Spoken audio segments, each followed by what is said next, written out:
আমরা যে এই জগৎ দেখি, দুনিয়াকে জগৎ, এই জগৎ এবং আমরা বা মানুষ, এই মানুষ কিন্তু আর একটা ছোট জগৎ, আলেমে আসগার বলা, মাথার চুলির থেকে নিয়ে পায়ের নখ পর্যন্ত এর ভেতরে ছোট ছোট নমুনা যা এই বড় জগতে আছে, এগুলোর সব কিছুর নমুনা আছে। এই বড় জগৎকে আল্লাহ তাবারক ওয়া তাআলা সৃষ্টি করেছেন এই ছোট জগতের উপকারের জন্য, কল্যাণের জন্য, ভালাইয়ের জন্য, একে সুন্দরভাবে জীবিত জীবন্ত রাখার জন্য। আল্লাহকে সিজদা করতে হলেও কপাল লাগে। রব্বুল আলামিনের সান্নিধ্যে সবচেয়ে নিকটবর্তী বান্দা সিজদার হালাতে হবে। আলা কদমাইর রহমান হাদিস শরীফে আসছে, প্যারা নবী সাল্লাল্লাহু আলাইহি ওয়াসাল্লাম ফরমান যে বান্দা যখন সিজদা করে তখন যেন আল্লাহর কদমের উপরে সিজদা করতেছে। কি অনুভূতি আপনি একটু কল্পনা করেছেন? সিজদার পূর্বে একটু কল্পনা করবেন যে আমি মহান আজিমুশান রবের নুরানি কদম যেন আমার সামনে, আল্লাহর নবী বলেছেন, তো তার সেই কদমের উপরে আমার কপাল ঠেকাচ্ছে। এর চাইতে সৌভাগ্য হে তুমি হে আমি আর পৃথিবীতে আর কিছু হতে পারে না। সবচেয়ে বড় ডিগ্রি, সবচেয়ে বড় আনন্দের জিনিস। এই জন্য এই অনুভূতিটুকু আমাদের ভেতরে নাই কারণে আমরা খুব দ্রুত সিজদা করে ওঠার চেষ্টা করি। আর যাদের কাছে এই অনুভূতি আছে তারা সিজদায় পড়লে, সিজদায় গেলে আর মাথা উঠাইতেই চায়। লম্বা সিজদা হইতেছে, ফরজের ভেতরে না, নওয়াফিল, সেখানে সিজদা এত লম্বা, মনে হয় যে ঘুমায় গেছে, অথবা জীবন জানটা বের হয়ে গেছে, মনে হয় ওই অবস্থায় জান কাবজ হয়ে গেছে। ইয়া রাব্বাল আলামিন, ইয়া আহকামাল হাকিমিন। তো এই ছোট জগৎ যেমন নষ্ট হয়ে যায়, আমরা দেখি অসুস্থ হই আমরা, যেই সৃষ্টির ভিতরে আমাদের ভিতরে যেই ভারসাম্য সেগুলো যদি সঠিক না থাকে, কোনোটা বেড়ে গেল, কোনোটা কমে গেল, অথবা বাহিরের কোনো কারণ, বড় জগতের কারণ। এই বড় জগৎ কিন্তু খুবই ভালো ছিল, এত ভালো ছিল যে দূষণ, পরিবেশ দূষণ তো ছিলই না কোথাও। তো বড় জগৎ ভালো থাকলে আপনার শ্বাস প্রশ্বাস যে ভিতরকে পরিষ্কার করা হচ্ছে প্রতি মুহূর্তে, এটা কিন্তু ভালো থাকতো। এটা ভালো থাকলে সুস্থতা এমনিতেই আসতো। এই বিষয়টা একটু মাঝে মধ্যে গৌর করবেন, ফিকির করবেন, ধ্যান করবেন, চিন্তা করবেন যে আল্লাহ তুমি আমাকে সৃষ্টি করেছ আমার জন্য, আমার উপকারের জন্য। কত কিছু তোমার ব্যবস্থা আমরা জানি না, কিন্তু অলক্ষ্যে সেগুলো কিন্তু আমরা গ্রহণ করছি। কোন গাছ থেকে কি ধরনের অক্সিজেন নির্গত হচ্ছে আমরা দেখি না, কিন্তু সেগুলো আমরা উপভোগ করতেছি। তো আমরা যেমন আমাদেরকে নষ্ট করি, আমাদেরকে ক্ষতিগ্রস্ত করি, ঠিক তেমনি ভাবে আমরা এই পৃথিবীকেও ধ্বংসের দিকে নিয়ে যাচ্ছি, এই পৃথিবীকেও ক্ষতিগ্রস্ত করতেছি। এই যত ধরনের ক্ষতিগ্রস্তের যা কিছু আছে সব কিছু অধিকাংশ মনে হয় যে 99% এ মানুষের সৃষ্টি, মানুষের করা। এখনো আপনি শুনে, আপনারা অনেকেই জানেন যে আমেরিকাতে কয়েকটা জায়গায় তাদের কয়েকটা বলেন, প্রভিন্স বলেন বা স্টেট বলেন, সেখানে এখনো এমন এক জাতি বাস করে, তারা পৃথিবীর কোনো উন্নত যা কিছু আছে, এমনকি বিদ্যুৎও তারা গ্রহণ করে। আমিষ, এদেরকে বলা আমিষ। এই আমিষ অঞ্চলে যদি আপনি যান, এই নিউ ইয়র্ক থেকে হয়তো 2-3 ঘন্টার দূরত্বে বিরাট বড় একটা কমিউনিটি তাদের আছে। সেখানে তাদের শিক্ষাগত ব্যবস্থা হলো যে তারা 8 পরে আর পড়ে না, পরিপূর্ণ পর্দার সঙ্গে থাকে, দুনিয়ার কোনো কিছু, কোনো উন্নতি, কোনো কিচ্ছু তারা স্পর্শ করে না। এই শত শত বছর ওখানে বসবাস করতেছে, এবং আমরা 18 বা 1700 সালে ওখানে গেছি। তারা এই যুগেও তারা এখনো সেইভাবে বসবাস করতেছে। সেই ওখানে গেলে কোনো মহিলা, কোনো বাচ্চা কাচ্চা আপনি দেখবেন না যে তারা বাইরে, আপনাকে দেখলেই তার ভিতরে চলে যাবে। তাদের লেবাস, পোশাক, আচার আচরণ, খাদ্য, এর মধ্যে কোনো কিছুর স্পর্শ তারা করতে দেয় নাই। এই যুগেও এখনো তারা ঘোড়ার গাড়িতে চড়ে আমেরিকার মতো জায়গা থেকে, পারলে পারে। তাদের যে ট্র্যাডিশন, ভালো মন্দের বিচার আমি করছি না, তারা তাদের ট্র্যাডিশন যেটা ছিল, তাদের যে ধর্মীয়, তারা অর্থোডক্স অথবা মানে খ্রিস্টান ধর্মে, তাদের ধর্মকে তারা এমনভাবে লালন করে রাখছে, এবং তাদের যে পরিবেশ, তাদের যে সবকিছুকে তারা এমনভাবে আগলে রাখছে যে কোনো কিছুকে ঢুকতে দেয় না, অথচ তারা আমেরিকাতেই বসবাস করতেছে। আবার তারা কৃষিকাজ করতেছে, এখনো সেই মানে ট্রাক্টর পর্যন্ত ব্যবহার করে না, ঘোড়া দিয়ে অথবা গরু দিয়ে হাল চাষ সেরকম করে, কোনো সার বা কোনো কীটনাশক বা কিছু, কোনো কিছু সেখানে ব্যবহার।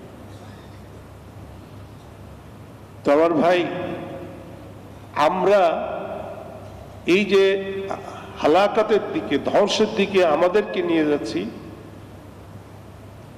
এটা কিন্তু একবারে হঠাৎ করে বুঝে আসে। হঠাৎ করে দেখলো যে একেবারে অসুস্থ হয়ে পড়ছে। যদি এরকম হতো তাহলে মানুষ সচেতন হতো, কিন্তু এই পর্যায়ক্রমে যেহেতু যে আস্তে আস্তে আস্তে আস্তে সে খারাপের দিকে যাচ্ছে, তো এই বুঝটা যাদের বুঝে আসে, যারা রিসার্চ করে তারা বুঝে, এবং যারা সচেতন তারা বুঝে। তো এই রিসার্চ করেনওয়ালারা কিন্তু কম, তারা বলে, প্রচারের মাধ্যমে মানুষে জানে, তার ভিতরে যে উপকৃত হয় সে উপকৃত হয়, আর যে উপকৃত না হয় সে সেইভাবে চলে, তো ক্ষতিগ্রস্ত হয়। দেখা গেল 10 বছর পরে ক্যান্সার আক্রান্ত হয়ে গেছে। এই আল্লাহ নবী সাল্লাল্লাহু আলাইহি ওয়াসাল্লাম প্যারা হাবিব আজান দিচ্ছে, ডাকছে সবাই, আসো আসো। আসছি সবাই, কি ব্যাপার? আমি, আমার ব্যাপারে তোমাদের কি ধারণা? আমাকে তুমি তো একেবারে সত্যবাদী, তুমি কোনো মিথ্যা কথা বলবো না। আমি যদি বলি যে পাহাড়ের পেছন থেকে বিরাট বড় লস্কর আসতেছে, বিরাট বড় সেনা দল তোমাদের সাথে যুদ্ধ করার জন্য আসতেছে, তোমরা বিশ্বাস করবে? হ্যাঁ অবশ্যই, তুমি তো কখনো মিথ্যা বলোনি, কেন বিশ্বাস করবে? এই সব কিছু বলার পরে তারপরে বলছেন যে আমি তোমাদেরকে ভয় দেখাচ্ছি সেই আগুন, যে আল্লাহকে যদি স্বীকার না করো, আল্লাহকে যদি তুমি এক না মানো, স্রষ্টাকে যদি সেইভাবে তার উপরে যেরকম ঈমান আনা দরকার, আস্থা রাখা দরকার, সেটা যদি না করো, তাহলে তুমি আগুনে পড়বে, আগুনের দিকে ঝাঁপ দিচ্ছ। তো এই পূর্বের অংশ আর শেষের অংশ তাদের মত মতো হয় নাই, এই কারণে সেটা মানতে মানে রাজি না। মানে তাব্বান লাকা ইয়া মুহাম্মদ, নাউযুবিল্লাহ, তুই ধ্বংস হ মুহাম্মদ, আলিহাদা জামাতানা, এর জন্য বুঝি আমাকে ডেকেছো, আমাদেরকে ডেকেছো? দেখেন, প্রথম অংশকে তারা বিশ্বাস করতেছে, সেটা তো একটা কাল্পনিক ভাবে আল্লাহ নবী বলেছেন, যে বাস্তবে আসছে সেটা কিন্তু না। আর এই বাস্তবতাকে যখন আল্লাহ নবী সেইভাবে দাওয়াত দিলেন, সেটাকে অস্বীকার করছে। তো আলহামদুলিল্লাহ সুম্মা আলহামদুলিল্লাহ, আল্লাহ তাবারক ওয়া তাআলা অনেক পরে আমরা আসছি, অনেক দূরে, আমরা আরব থেকে দূরে, তারপরেও মহান আজিমুস শান রব তিনি আমাদেরকে ঈমানের মতো সবচেয়ে বড় দৌলত আল্লাহ নসিব করেছেন, আলহামদুলিল্লাহ। এখন মারিফাত না জানলে সাপের বিষ খায়, আর না জেনে সাপের বিষ খেলে নাকি তাতে বিষ ধরে না, না, এটা ঠিক। যেমন না জেনে কেউ যদি অন্যায় করে, রাষ্ট্রীয় বিধিবিধান মানে নাই, কি কারণে? যে আমি জানি না, তাহলে কি তাকে শাস্তি দিবে না? অবশ্যই। এই অজ্ঞতাটা যেটা জরুরি আমাদের ইলম, এবং তারপরে যেই প্রয়োজনের পরে যেই ইলম প্রয়োজন সেটা কিন্তু সকলে অর্জন করতে পারে না। যারা অর্জন করে, যারা দেখে, ওই রিসার্চ করে, তারা দেখে সবাইকে বলে, সবাই মানে। এই হলো সেই এক দল উলামায়ে কেরাম। ওনারা সেই ইলমে মারিফাত, আল্লাহ নবীর সেই সকল উলুম, আল্লাহ তাবারক ওয়া তাআলার পরিচয় পরিচিতি, তিনি কত আজিমুশ শান, কত বড়, তার আজমত কিরকম, তার হক কিরকম, তার বিধিবিধান কি, সব কিছু বাহ্যিকভাবে সব জেনে আমাদেরকে জানাচ্ছে।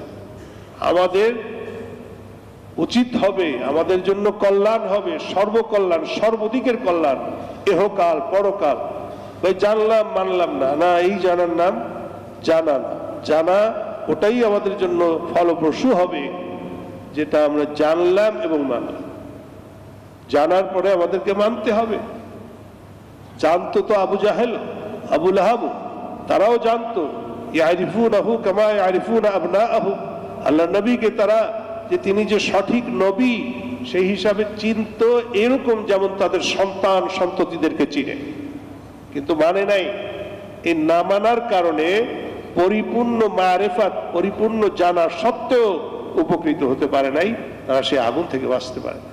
আমার ভাই, আল্লাহ তাবারক ওয়া তাআলা কোরআনে এত সুন্দর করে আপনাকে আমাকে মুমিনিন মুমিনাতদেরকে খিতাব করেন, সম্বোধন করেন। এই শোনো, কোথাও বলেন যে তোমাদের সবকিছু তো আমি কিনে নিয়েছি। বিআন্না লাহুল জান্নাহ, ইন্নাল্লাহা আশতারা মিনাল মুমিনিনা আনফুসাহুম ওয়া আমওয়ালাহুম বিআন্না লাহুমুল জান্নাহ। হে আমার বিশ্বাসীরা, হে মুমিনিন মুমিনাত, তোমাদের মাল যেটা তোমাদের জন্য সবচেয়ে প্রিয়, এখানে কিন্তু মালটা, ধন সম্পদটা প্রথমে আছে।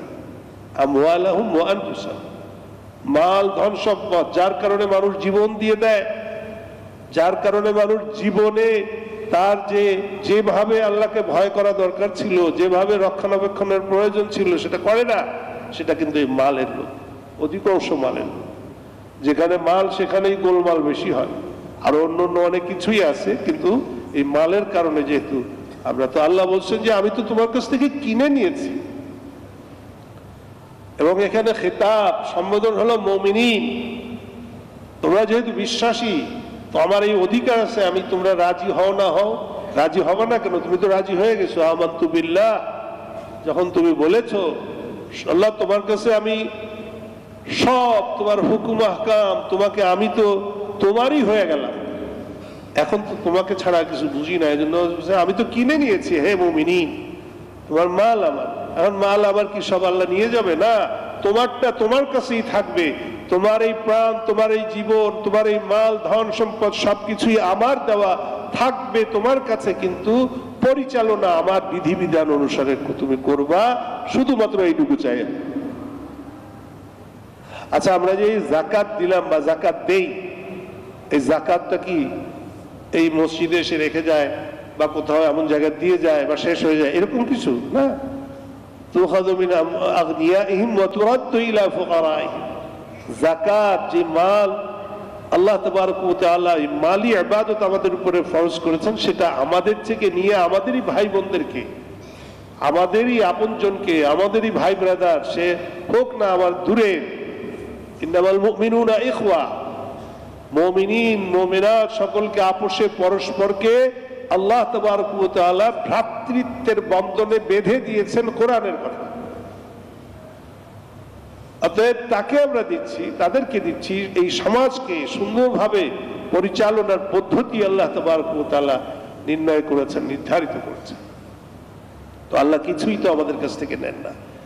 আল্লাহ কোরবানির কথা বলেছেন, সামনে আসতেছে কোরবানি, লা ইয়ানালাল্লাহু লুহুমুহা ওয়ালা দিমাউহা ওয়ালাকিন ইয়ানালুহু তাকওয়া মিনকুম। আল্লাহ তো তোমাদের গোশত, পোস্ত, হাড্ডি কিচ্ছুই নেন না, কিন্তু এই গরু জবাই করার সঙ্গে সঙ্গে যখন তোমার ওই রক্ত মাটিতে পড়ার আগেই যদি ইখলাস থাকে, নিয়ত সঠিক থাকে, তো আল্লাহ তাবারক ওয়া তাআলা ওই তাকওয়ার বদৌলতে আল্লাহ কবুল করেন, যে হ্যাঁ, এটা তুমি আমার জন্য করেছো, গোশত তুমি খাও, তোমার ভাইকে দাও, তোমার আত্মীয় স্বজনকে দাও, কোনো অসুবিধা নেই। এবং প্রত্যেকটা বিষয়, এখন আমরা যদি, আল্লাহ যদি বলেন যে তুমি ফালাহ এবং কামিয়াবি, তোমার সফলতা কিসে, তাই এটা কি আমাদের জন্য অকল্যাণকর হবে না কল্যাণকর? সর্বকল্যাণ, যেটা আমরা দেখি না আল্লাহ দেখেন, আমরা জানি না আল্লাহ জানেন, এবং তার কোনো কিছুর মুখাপেক্ষী না, তার প্রয়োজন নাই। তো তিনি যখন বলেন যে কাদ আফলাহাল মুমিনুন, কাদ আফলাহাল মুমিনুন, হাইয়া আলাল ফালাহ, হাইয়া আলাল ফালাহ, মুয়াজ্জিন সাহেব ডাকে হাইয়া আলাল ফালাহ, আসো কল্যাণের দিকে। কল্যাণ এমন কল্যাণ, ফালাহ, যার ভিতরে অকল্যাণের লেশ মাত্র নাই, তাকে বলা হয় ফালাহ। সর্বকল্যাণ, সর্ব ধরনের কল্যাণ, সামাজিক কল্যাণ, ব্যক্তিগত কল্যাণ, যত কল্যাণ আছে এর ভিতরে। তো হাইয়া আলাল ফালাহ, এর ভিতরে কি আছে? তো কিভাবে এটা কল্যাণ, এটা কিন্তু আল্লাহকে বুঝাতে হবে না যে আল্লাহ তুমি যে ডাকতেছো এখানে আমি খাবো কি, আমার তো পেটের ডাক, আমার তো ব্যাংক ব্যালেন্স দরকার, আমার তো উপার্জনের দরকার। কিন্তু তারপরে আল্লাহ কি বলছেন? ফাইদা কুদিয়াতিস সালাত ফান্তাশিরু ফিল আরদ। এখন তুমি কল্যাণ অর্জন করেছো, আমার নির্দেশ পালন করে এখান থেকে মসজিদে এসে সালাত আদায় করার পরে আল্লাহর নির্দেশ এখানে আমার এটা ইস্তেহবাবি বলা হয়, যে যেতেই হবে সেটা না। হ্যাঁ, তোমার যদি প্রয়োজন হয় তুমি যাও, এখন আর এখানে বসে থাকো না। ফান্তাশিরু ফিল আরদি ওয়াবতাগু মিন ফাদলিল্লাহ। আল্লাহ যেখানে ফজল বলেছেন কোরআনে, অধিকাংশ জায়গায় মা, ধন সম্পদ মুরাদ, রিজক। তুমি এখন তুমি উপার্জনে যাও, ব্যবসা বাণিজ্য করো, হালাল উপায়ে তোমার যতটুকু অর্জনের প্রয়োজন করো। ইসলামে কিন্তু এই বিধিবিধান নাই যে আপনি মাল্টি মিলিয়নার হতে পারবেন না। না, আপনি হন, হালাল ভাবে যত উপার্জন করতে পারো করো, কোনো সমস্যা নেই। কিন্তু শুধু এতটুকু যে তুমি দুইটা জিনিস হালাল ভাবে উপার্জন করবে, হালাল ভাবে খরচ করবে, আর যাকাতটা ঠিক মতো দেবে। তোমার ভাই, এই যে ফালাহের কথা, যেমন ওইখানে মুয়াজ্জিন সাহেব আজান দিয়ে আপনাকে ডাকে, আমাকে ডাকে, এটা মুয়াজ্জিন সাহেব ডাকে তো আল্লাহর পক্ষ থেকে। ঘোষণাটা যার পক্ষ থেকে হয়, গভর্নমেন্টের পক্ষ থেকে ঘোষণা নিজে কি প্রধানমন্ত্রী আর আমাদের প্রেসিডেন্ট ওনারা দেন? তো যেহেতু গভর্নমেন্টের ঘোষণা যেই দিন যদি প্রধানমন্ত্রীর পক্ষ থেকে হয়, রাষ্ট্রের পক্ষ থেকে হয়, তাহলে সেটা কিরকম ওজনদার হবে এবং সেটা কিরকম গ্রহণযোগ্য, এবং সেটা যদি আমরা পালন না করি তাহলে আমাদের কি হবে? তো এই জন্য আল্লাহ তাবারক ওয়া তাআলার পক্ষ থেকে যেমন ওখানে ঘোষণা, সেই ফালাহের কথা আল্লাহ তাবারক ওয়া তাআলা বলেছেন কাদ আফলাহাল মুমিনুন। সর্বপ্রথম ফালাহের যে প্রথম ধাপ, সেই ধাপটা হলো আল্লাযীনা হুম ফি সালাতিহিম খাশিউন। হুজুর, এই জমানায় তো নামাজই পড়ি না, তো খুশু খুজু কি জিনিস এটা তো বুঝতেই পারি না। হ্যাঁ, এটাই বাস্তব। কিন্তু আল্লাহ তো বলছেন যে তুমি যদি ফালাহ পেতে চাও তাহলে এটা অর্জন করতে হবে তোমাকে। শুধু নামাজ শুধু পড়লে হবে না, নামাজের ভিতরে খুশু আসতে হবে। আল্লাযীনা হুম ফি সালাতিহিম খাশিউন, কল্যাণময়, এবং তারাই কামিয়াব, তারাই সফল ইহকাল পরকালে উভয় জগতে। কারা? সর্বপ্রথম হলো আল্লাযীনা হুম ফি সালাতিহিম খাশিউন। শুধু নামাজ পড়ে না, তারা নামাজের ভেতরে তারা খুশুর হালাতে। খুশু কাকে বলে? নামাজের একটা হলো বাহ্যিক, আমাদের ওযু করলাম, তাহারাত হাসিল করলাম, কিবলামুখী হয়ে দাঁড়ালাম, তারপরে কোনোদিন আমরা এই যে মুখস্থ হয়ে গেছে তো আল্লাহু আকবার, মুখস্থ হয়ে গেছে আল্লাহু আকবার, কিন্তু এর আগের থেকে যদি আমরা ধ্যান করতাম যে কার সামনে যাচ্ছে, কোথায় যাচ্ছে।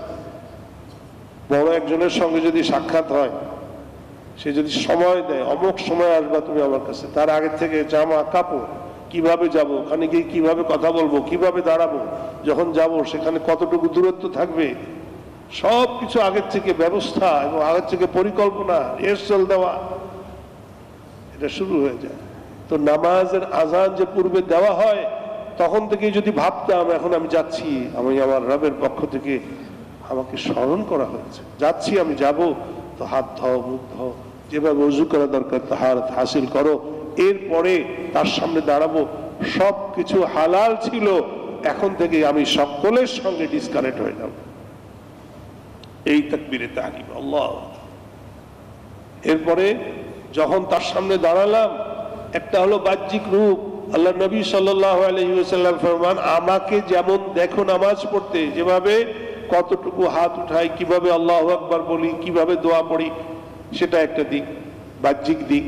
আর একটা হলো আপনার আমার দিল কোথায় থাকবে, দিলের ভিতরে খাউফে খোদা থাকবে কিনা, খুশু হলো ওটা, আল্লাহর ভয়, আল্লাহর আজমত, আল্লাহর মারিফাত যদি আমার আপনার অন্তরে থাকে, সেই মহান আজিমুস শান রবের সামনে আমি দাঁড়ানো, এখন আর পৃথিবীর সঙ্গে আমার কোনো সম্পর্ক নাই, আমার পৃথিবীর সঙ্গে কোনো সম্পর্ক নাই। তাকবীরে তাহরিমার পরে আমার সম্পর্ক স্বয়ং আরশের মালিক রব্বুল আলামিনের সঙ্গে।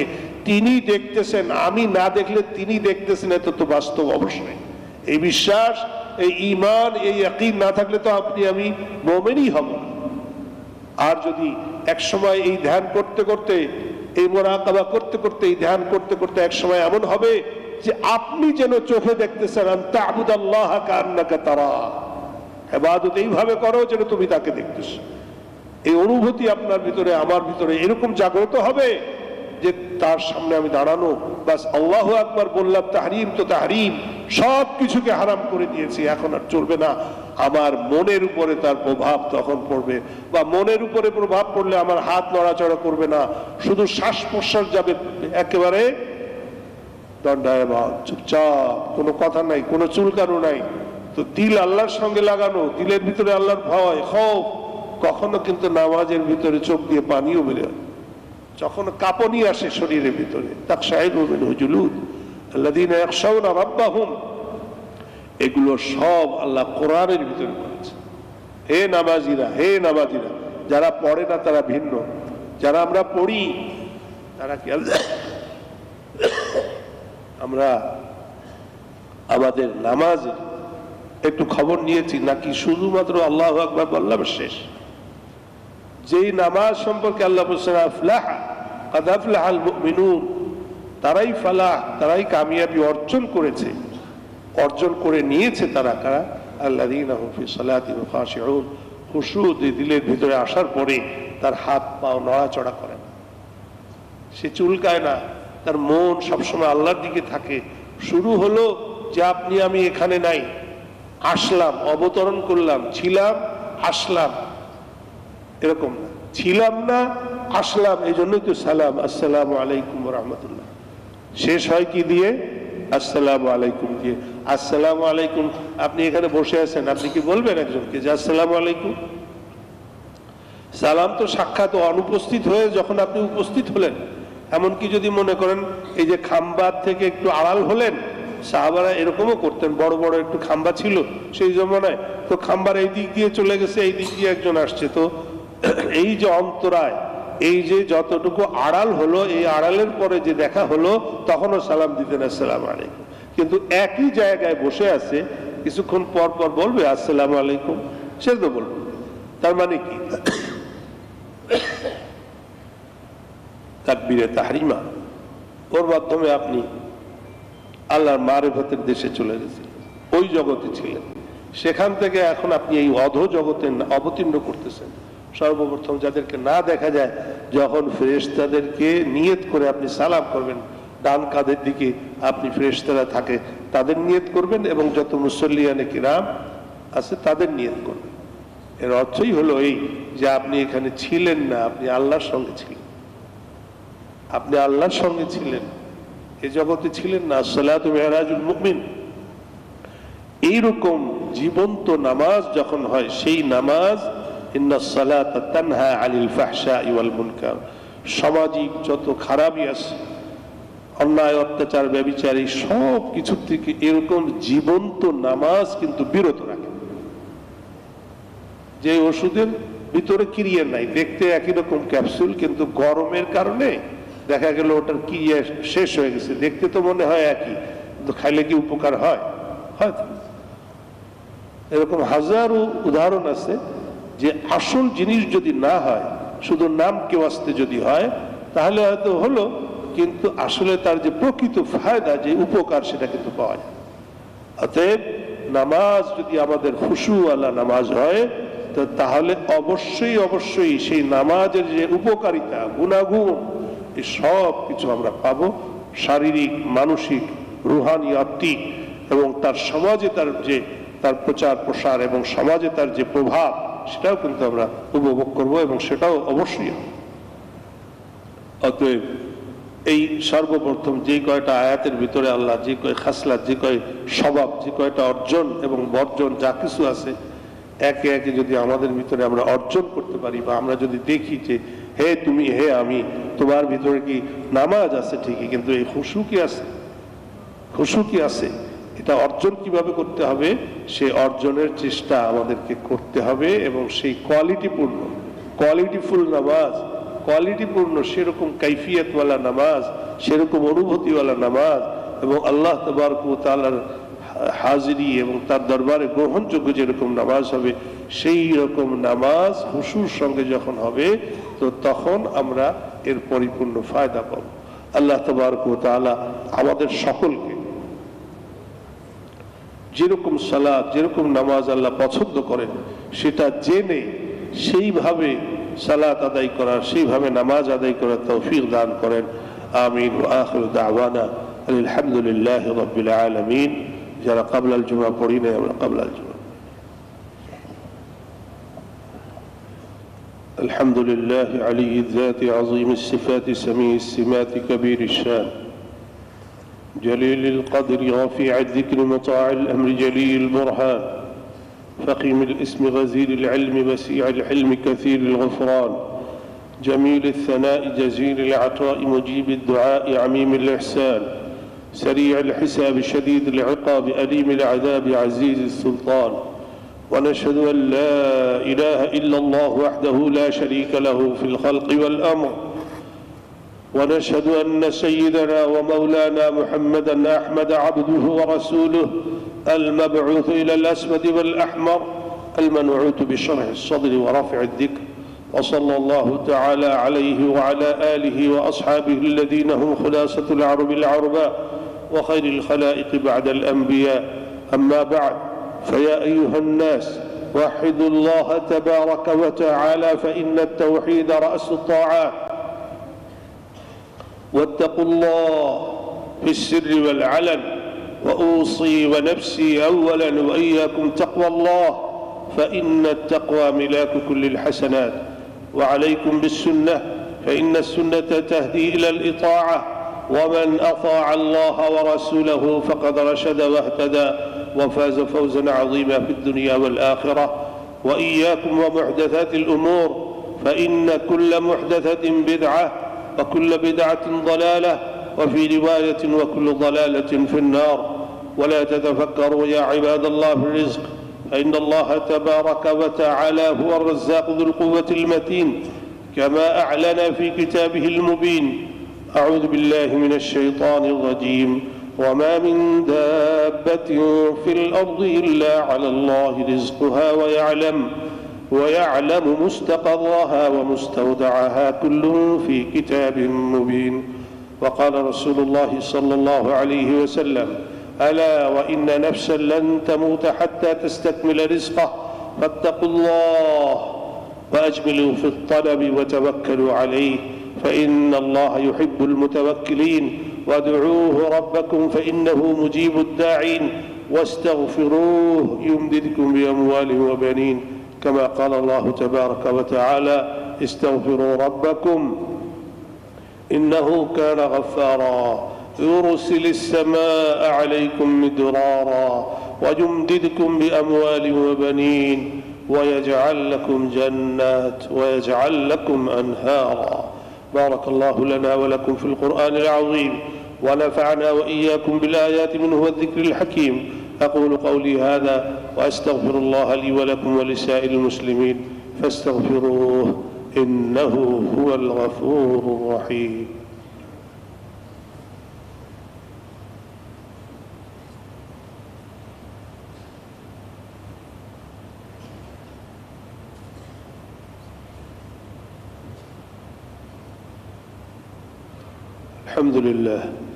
الحمد لله نستعينه وأستغفره ونؤمن به ونتوكل عليه، ونعوذ بالله من شرور أنفسنا ومن سيئات أعمالنا. من يهده الله فلا مضل له، ومن يضلله فلا هادي له. ونشهد أن لا إله إلا الله وحده لا شريك له، ونشهد أن سيدنا ومولانا محمدا عبده ورسوله صلى الله تعالى عليه وعلى آله وأصحابه وبارك وسلم تسليما. أما بعد، قال الله تبارك وتعالى في شأن حبيبه مخبرا وآمرا: إن الله وملائكته يصلون على النبي يا أيها الذين آمنوا صلوا عليه وسلموا تسليما. اللهم صل على محمد عبدك ورسولك، وصل على المؤمنين والمؤمنات والمسلمين والمسلمات، وبارك على سيدنا محمد وعلى آله وأصحابه وأزواجه وذرياته أجمعين، ومن تبعهم بإحسان إلى يوم الدين. قال النبي صلى الله عليه وسلم: أرحم أمتي بأمتي أبو بكر، وأشدهم في أمر الله عمر، وأصدقهم حياء عثمان، وأقضاهم علي، والحسن والحسين سيدا شباب أهل الجنة، وفاطمة سيدة نساء أهل الجنة، وحمزة أسد الله وأسد رسوله رضوان الله تعالى عليهم وعلى الصحابة كلهم أجمعين. اللهم أعز الإسلام والمسلمين، اللهم انصر الإسلام والمسلمين، اللهم انصر المجاهدين في فلسطين، اللهم أهلك اليهود الغاشمين المحتلين، اللهم أهلكهم كما أهلكت عادا وثمود. اللهم يا ربنا خالف بين كلمتهم، وزلزل أقدامهم، وفل حدهم، وأنزل بهم باسك ورجسك وعذابك الذي لا ترده عن القوم المجرمين. اللهم احسن عاقبتنا في الأمور كلها، وأجرنا من خزي الدنيا وعذاب الآخرة. ربنا آتنا في الدنيا حسنة وفي الآخرة حسنة وقنا عذاب النار. عباد الله رحمكم الله، إن الله يأمركم بالعدل والإحسان وإيتاء ذي القربى، وينهى عن الفحشاء والمنكر والبغي، يعظكم لعلكم تذكرون. اذكروا الله العلي العظيم يذكركم، وادعوه يستجب لكم، ولذكر الله تعالى أعلى وأولى وأعز وأجل وأهم وأتم وأعظم والله أكبر। কাতার সোজা করে নেই, মাঝখানে কোনো জায়গা খালি না থাকে, সুন্দর করে ডানি বামে দেখে কাতার সোজা।